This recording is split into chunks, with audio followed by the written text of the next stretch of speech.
Hello everyone. So once you've opened up the migratory collision risk model interface, you can see immediately on the left hand side that there are 4 steps to the process that need to be completed in order to build your simulation. So we start by first looking at the wind farm footprints. There are 2 ways of doing this. One is through an existing list of wind farms that are loaded onto the back end of this tool.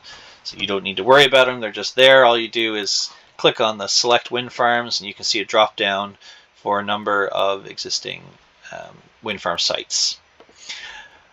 The other way of doing this is through uploading your own custom wind farms. Now there are a couple things to keep in mind here. One is that the shapefile needs to be in WGS 1984, and it also needs to have a field or a column called name. So to show you kind of what that looks like, here's a sample of some wind farms that I've generated.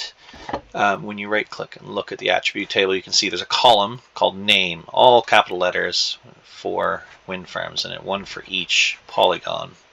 Okay, we can browse to that by clicking this, and then when you upload your shapefile, remember you have to select all of the files associated with the shapefile, so the DBF, PRJ, SHP, and SHX. Open. There we go. And then the next step is to click Load Shapefile. If you do not click this, you'll just get an error when you click the Update Wind Farm List button. So you click Load Shapefile, and then from there you'll see another drop-down appears. Select wind farms, and then we can select the wind farms of interest, let's say 1, 2, and 3 in this case, and then we click on Update Wind Farm List, and there we go. So this updates our tabs down below, and then what we can do from here is fill in all of the relevant information into this window. So for each of the wind farms, you want to put in the number of turbines, for example, and various other turbine parameters. Things like latitude, mean width are automatically calculated based on the shapefile. Now if you decided you want to go back to existing wind farms, you just click here, and then you'll see that this tab still exists, but what you do is if you click, say, a couple of these new wind farms and then go Update Wind Farm List, we'll see that these tabs get updated and those other ones are gone.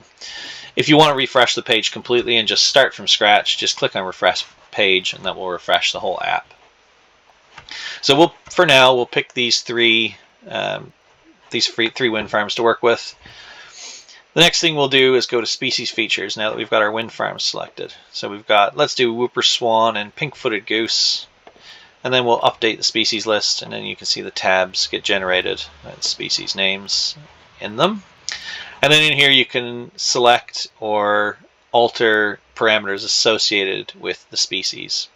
Clicking on View Plot will just draw a density plot of the data as here, and that gives you an idea of kind of how dispersed these particular parameters are. Now these are pre-populated with data that exists on the back end of the tool.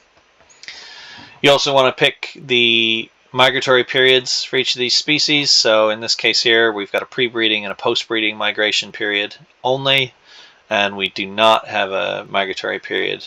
As you can see, it says NA, so you could turn that off or leave it on. The tool won't get impacted one way or the other. Now, after we've selected our species, you can see on the right-hand side our migration corridor is highlighted on the screen, and basically what this is going to do is it's going to draw lines through this migration corridor and estimate the number of times those lines cross each of these potential wind farms. That becomes effectively a calculation of our flux rate that goes into the collision risk model. The next thing we want to do is generate those scenarios. So what we're doing here is we're generating those lines that go through that piece of space and estimating the proportion of those lines that cross the wind farm boundary, and then using that to generate the population estimate for the number of birds we'd expect to fly through the turbines. So if you click on Generate Scenarios, you'll see down below where it's bootstrapping those lines in space, and you can see it'll do it for every wind farm by species combination. And this will generate a series of tables in here.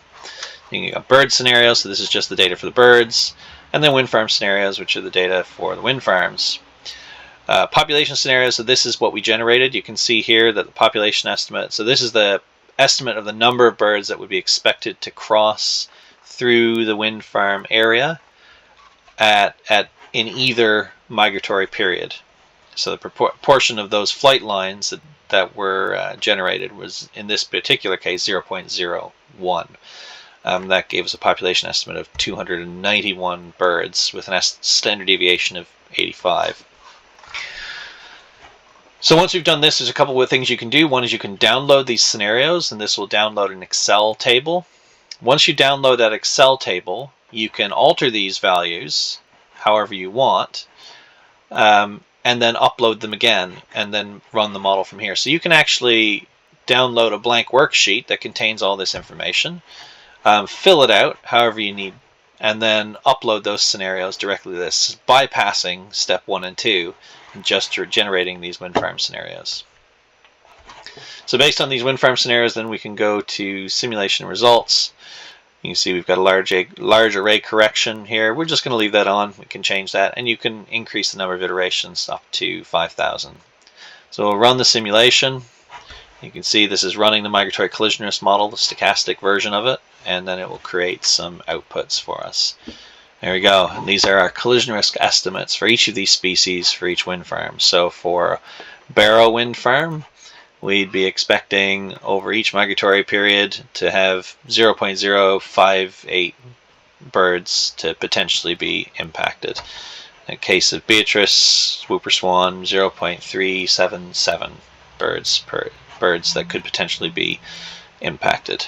And then you can download this as a report, so you can generate a PDF report, or you can download these as Excel tables for uploading into your own tool set, or potentially into your environmental impact assessments. Thank you very much.